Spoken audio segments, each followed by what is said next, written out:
어떤 존재일까요? 우리는 어떤 역사적 흐름을 통해 오늘날에 도달하였을까요? 현재 우리 자신에 대해 이해하기 위해선 우리의 과거를 이해해야 합니다. 우리는 모두 호모사피엔스 종입니다. 우리 호모사피엔스의 과거는 문자를 사용하기 전과 후로 나뉩니다. 문자를 사용하기 전은 선사시대, 문자를 사용하게 된 후는 역사시대라고 불립니다. 선사시대는 인류 과거의 98.8%를 차지하고 있으며 역사시대는 단 1.2%만을 차지하고 있습니다.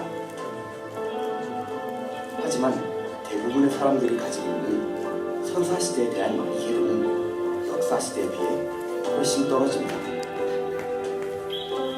오랜 시간의 치열한 생존과 진화 끝에 도달한 역사시대, 그 역사시대에 이루어진 우리의 도약은 수면 위로 드러난 빙산의 일각입니다. 오늘 우리는 수면 아래 잠기는 그 98.8%의 과거를 만나기 위해 탐험을 떠날 것입니다.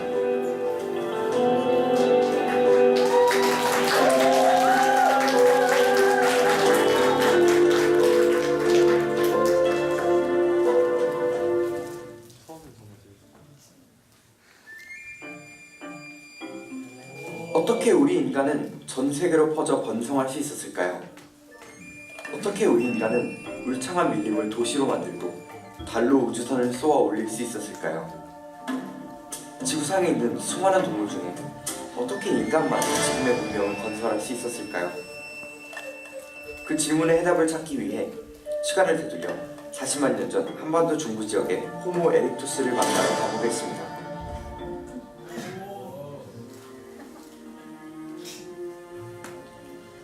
호모 에렉투스라는 이름은 곧 선 사람이라는 뜻을 가지고 있습니다.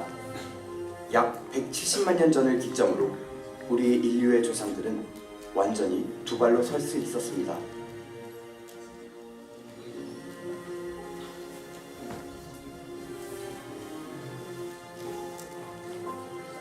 그 덕분에 자유로워진 그들의 손은 더욱 정교하게 진화하였고, 그로 인해 도구 제작 기술도 그 이전의 어떤 인류보다 월등하게 발달시킬 수 있었습니다. 우리 호모사피엔스의 직계 조상이라고도 불리우는 이 호모 에릭투스들은 약 10만 년 전에 지구상에서 완전히 멸종하지만 우리에게 무엇보다 가치 있는 유산을 남겼습니다. 바로 주먹도끼입니다. 주먹도끼는 인류가 처음으로 만들어낸 규격화된 도구입니다. 선사시대의 맥가이버 칼이라고도 불리우는 이 주먹도끼는 나무를 자르고 풀을 캐고 고기를 썰고 가죽을 찢는 등 다양한 용도로 사용되었습니다.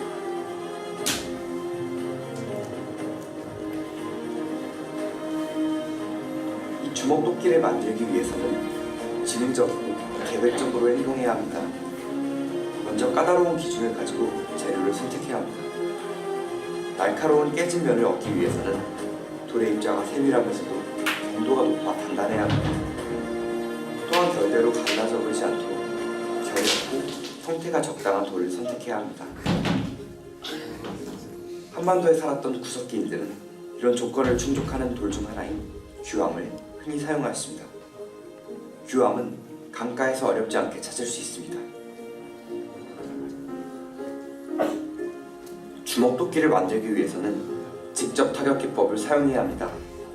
직접 타격법은 돌로 돌을 직접 때려 깨트리는 것을 말합니다. 몸돌에서 커다란 조각을 떼어내려 할 때는 바닥에 고정되어 있는 커다랗고 딱딱한 모루돌을 사용합니다. 모루돌에 몸돌을 내리치면 돌 조각이 떨어져 나오는데 이 조각을 격지라고 부릅니다. 이렇게 주먹도끼를 만드는 과정에서 떨어져 나온 격지 또한 매우 날카로운 날을 가지고 있고 다양한 용도로 사용될 수 있습니다.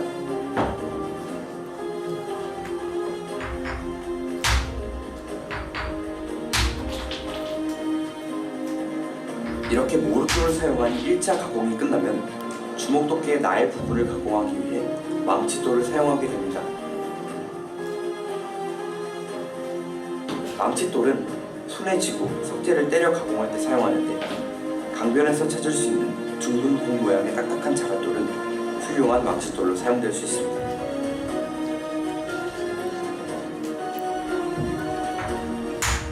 돌에서 정확한 모양과 크기로 겹지들을 떼어낸 원하는 흰자로 새끼들을 완성하는 것은 마치 입체 퍼즐을 푸는 것과 같이 계획적이고 입체적인 사고를 요구합니다. 돌이라는 재료의 성질을 이해함과 더불어 물리작용에 대한 이해를 토대로 때릴 지점과 각도를 조절해야 합니다. 이는 우리 인류의 조상인 호모 에렉투스가 앞일을 미리 계획하고 계획에 따라 실행할 수 있을 만큼 이미 지적 수준이 발달해 있었다는 것을 보여줍니다. 이러한 제작 기술보다 더욱 흥미로운 부분은 완성된 주먹도끼의 형태에서 찾아볼 수 있습니다. 발굴되는 일부 주먹도끼는 기능 수행을 위해 필요한 완성도 이상으로 세련되고 정교하게 가공되어 있음을 볼 수 있습니다. 여기서 우리는 새로운 질문을 가지게 됩니다. 단순하게 돌을 깨뜨려 격지를 떼어내는 것만으로도 날카로운 날이 형성되며 충분히 도구로서의 역할을 해낼 수 있는데도 왜 이렇게 복잡한 과정을 거쳐서 완성도 있는 석기를 만들었을까요? 주먹도끼는 양면 대칭과 좌우 대칭을 이루고 있습니다. 어쩌면 주먹도끼는 하나의 예술품이 아니었을까요? 100만 년 전에 태어났던 우리 인류의 조상은 이 주먹도끼를 어떤 마음으로 만들었을까요? 수십만 년 전 원시 인류가 우리에게 남긴 주먹도끼. 이 주먹도끼는 인류 진화 서사시의 시작을 알리는 효시와도 같습니다.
지금은 약 37만 년이 흐른 BC 3만 년의 후기 구석기 시대, 인류는 빙하기를 맞게 됩니다. 인류가 불을 사용한 흔적 중 가장 오래된 것은 바로 영국의 비치스 지역에 있는 41만 년 전 유적입니다. 불을 다룰 수 있는 능력을 얻게 된 인류는 음식을 익혀 먹을 수 있게 되었고 맹수로부터 자신을 지킬 수 있게 됩니다.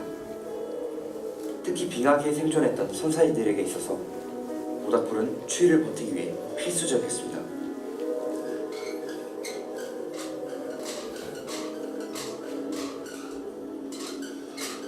선사이는 지금 나무와 나무 간의 마찰열을 이용한 바라도구, 활비비를 사용하고 있습니다.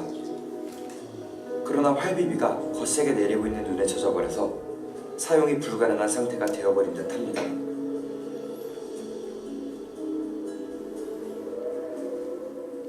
선사인들은 불씨를 살리기 위한 불쏘시개로 지푸라기를 둥지 모양으로 만든 후에 그 안쪽에 불이 잘 붙는 재료를 넣었습니다. 여러분이 보고 계신 선사인은 말린 잔디류의 풀과 말려서 깬 쑥잎을 사용하고 있습니다.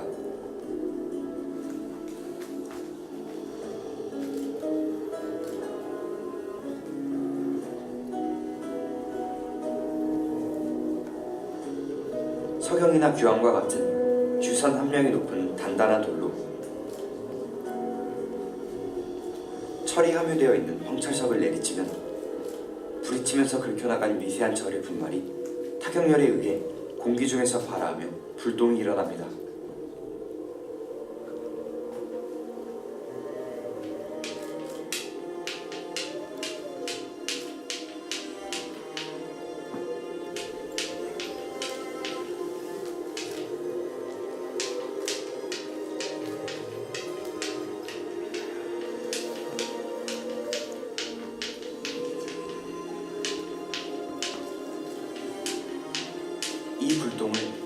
잘 붙는 말굽버섯과 같은 부식깃에 옮겨붙게 하여 점화시킵니다.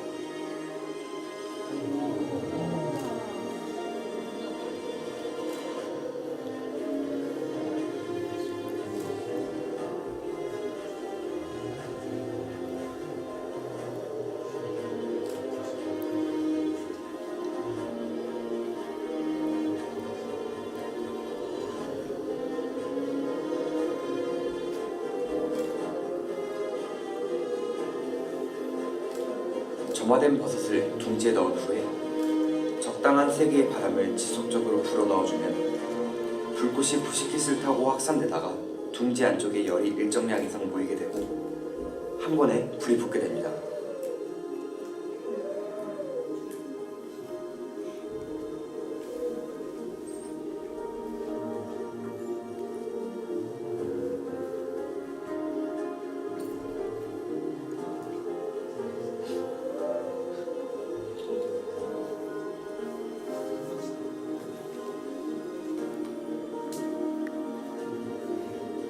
이처럼 여러 자연재료의 활용 방법을 찾아내는 것은 당시 사람들의 생존에 있어 매우 중요한 과제였습니다.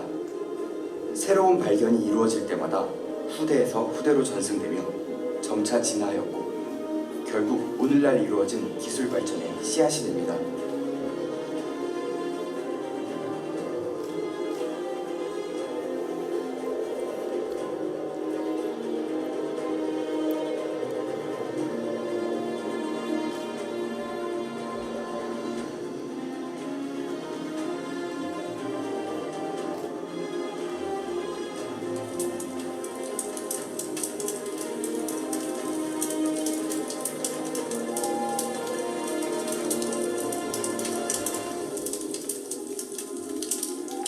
구석기 시대는 어떻게 음식을 구했을까요?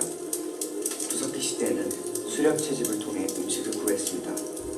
풀, 과일, 뿌리채소, 버섯 등의 식물을 채집하고 동물을 사냥해서 고기를 얻었습니다.